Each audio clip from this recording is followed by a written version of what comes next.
In this presentation, we will review financial statements and reports after having entered the second month of data from the bank statement into the check register for QuickBooks Online.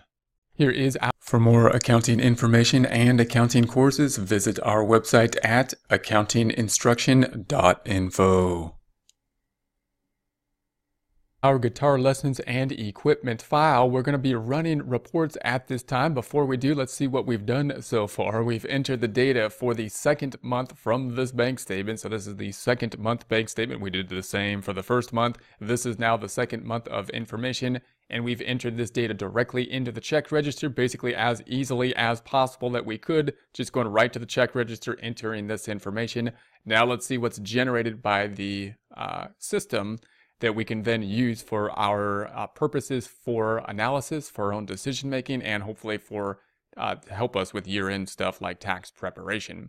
So we will do that by going to the reports on the left side. So we'll open up the reports. We have our two favorite reports, those being the financial statement reports, those of the balance sheet and the income statement. We'll start off with the balance sheet as of a point in time. We're going to go back up top and we'll change the dates from 01/01/19 to 12/31/19. Well, let's make this as of the end of February, 02/28/19.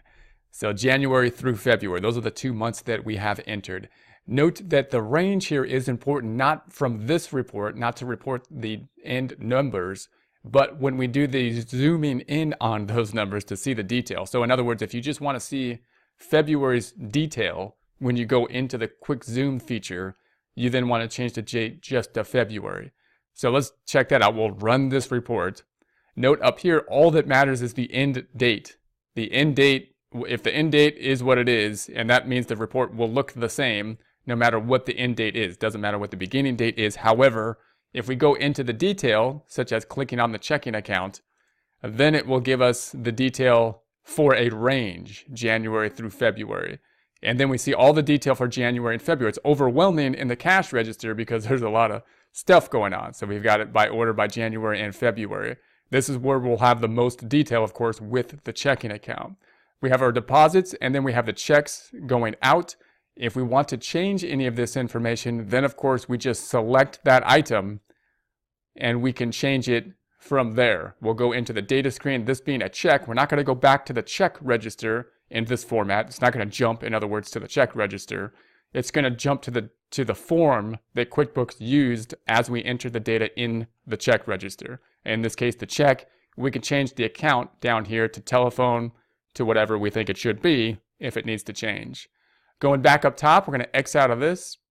We're going to scroll back up top. We're going to go back to our report summary. Notice the balance sheet doesn't have a lot of detail in it because, of course, we've only been entering data from the checking account into this. Therefore, we're concentrating on, of course, the checking account and on income statement accounts. That's what we're concentrating on. You may have questions about other balance sheet accounts. What about a car or something that we had before this, or loans that we had? Those are types of things that are kind of variations from a cash basis in some formats. So we'll go in that and we'll talk about those items to shore up the balance sheet for personal decision making on the business. But the document we're really looking at is performance data. That's going to be on the income statement. And that's what typically will be needed for a sole proprietor to prepare the tax returns. We see the other side of that being down here in equity. And so the other side is equity, and equity is in essence being reported on the activity statement, the income statement, the profit and loss statement. So let's take a look at that now. We're going to do that by right-clicking up here. We're going to duplicate this tab by right-clicking up here and duplicating it. Then we're going to pull the one from the left to the right, because this one is going to be renamed to the balance sheet. And then we'll make this one the income statement. So we're going to go down and go to the reports down below. On the left, we're going to go to the profit and loss, which is the income statement for the most part. And we're going to go up top and change the dates up top from 01/01/19 to 02/28/19 and run that report. So here is our income statement. Note this is for the full year to date. If we scroll down, we've got the 24,973. If we go back to that's net income. If we go back to the balance sheet, that should match this 24,973 here.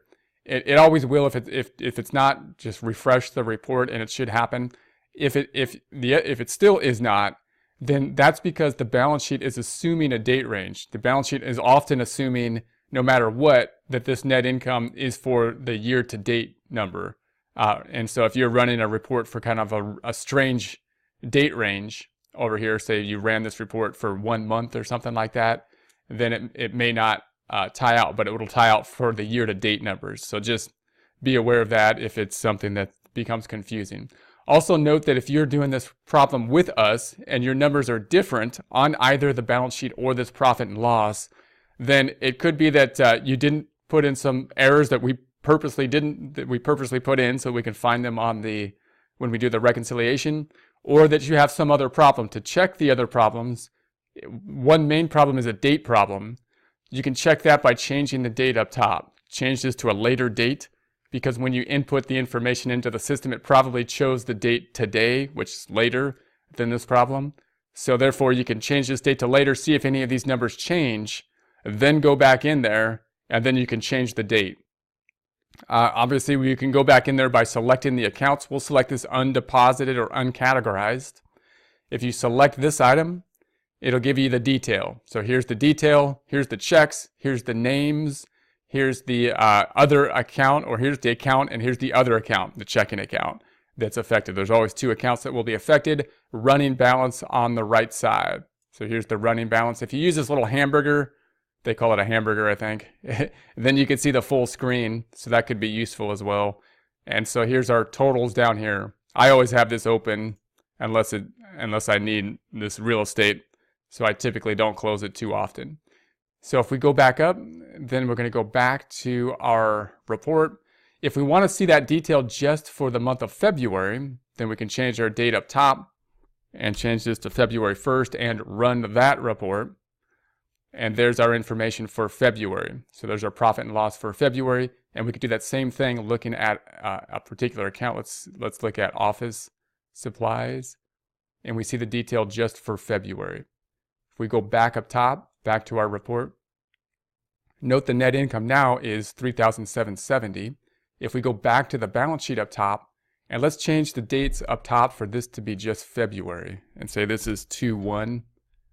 So just the month of February, run that report. Doesn't change the date up top. If we go back down, notice it didn't change net income. That's not net income for February. That's net income for the year to date, January and February. In other words, if I go back over here, it doesn't show net income. The net income doesn't match out, even though the range matches out. And that's because QuickBooks, if we go back to the balance sheet, even though it has a range up here, it's not changing this net income for the range. This means basically year-to-date net income, no matter what date you put in here. So the only thing this range is really doing for us is changing the detail when you go into this detailed reports. So it'll go into the transaction report and change that transaction detail. As we do this, note also I'm going to go back to the second tab that we could run reports based on vendors, but not customers. In other words, if we right-click on this item again and duplicate this tab, I'm going to pull the one from the left to the right, and that'll leave us with balance sheet, profit and loss, and our new tab. And remember, as we enter this data, the vendors that we've been entering, but we haven't been entering the customers. In other words, if we go to the sales tab over here, if we go to sales on the left, and we see the tab for the customers, and we go into customers, we don't have any customers. Even though, of course, we do have customers, but we didn't enter them because all the sales could have been grouped together. We don't know the customer name. We only knew the amount that was deposited. So we can't enter the customers under the system. We just assume that there is a customer. That's how they got the deposit.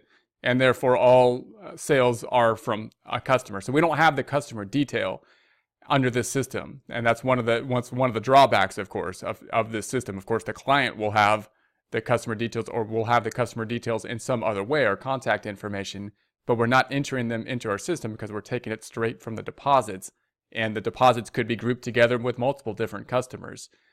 So then we'll go back. We do have the vendors, however. If we go to the expenses and we go to the vendors tab, we do have a list of vendors. These are all the people that we wrote the check sides to. We had to have the vendor because the vendor is the one that tells us who we wrote to, obviously, and that tells us which account we need to assign. So we had to have the vendor over here to assign the proper expense accounts. So we could run vendor reports then. If we go to the Reports tab then, and we see these are our favorites, we've just been using the financial statements because those, if we go to the other information, I'm going to minimize some of these. There's the business.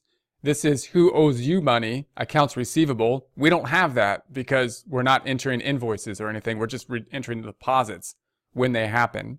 Then we have the sales and customers tab. We have the expenses and vendors. So this is what we have here that we could look at reports related to the expenses and vendors. We could enter 1099 detail and help our clients or help ourselves to track who we need a 1099 for, which can be useful because that's going to be some documentation we might need to do at year end. So under this system, we could do that and track who we paid and who we need to then 1099, which is going to be a useful report. If we don't know exactly who needs to be 1099 and we have to go through, for example, a list of vendors and say who we paid, how much we paid them, and determine if they qualify for someone that needs a 1099, we have this report here, transaction list by vendor. So we can go to the transaction list by vendor and we could say this item for the time period of 01/01/19 to, and this will give us a list of our vendors and the transactions for those vendors for that time period. And this could be useful, of course, because if we have questions about a transaction from a particular vendor, for example, if a vendor was to say that we didn't get paid on a particular time period or something like that, we can clearly go into the vendor information. We could see the check and we know not only that it was written and sent, but that it cleared, because if it hadn't cleared, then we wouldn't have it. So notice what our system doesn't do for the vendor. It doesn't say whether or not we actually wrote the check and mailed it, because we don't know that for sure, and because it could be that they mailed it and it didn't clear the bank yet. But if it's in our system, that means not only did they write the check and mail it, but the vendor actually cashed it because they had to, because it hit the bank. So that's concrete right there. If it actually got cashed, it'll be in our system, and we have that information. So if that kind of question comes up, we have that information. And of course, we have the information if we have to go through these vendors and say which one of these vendors are contractors, for example, and which one of these vendors then are going to be necessary, or is it necessary for us to file a 1099 for, and how much do we pay them? This is the type of report, type of information we can use for that as well. For more accounting information and accounting courses, visit our website at accountinginstruction.info.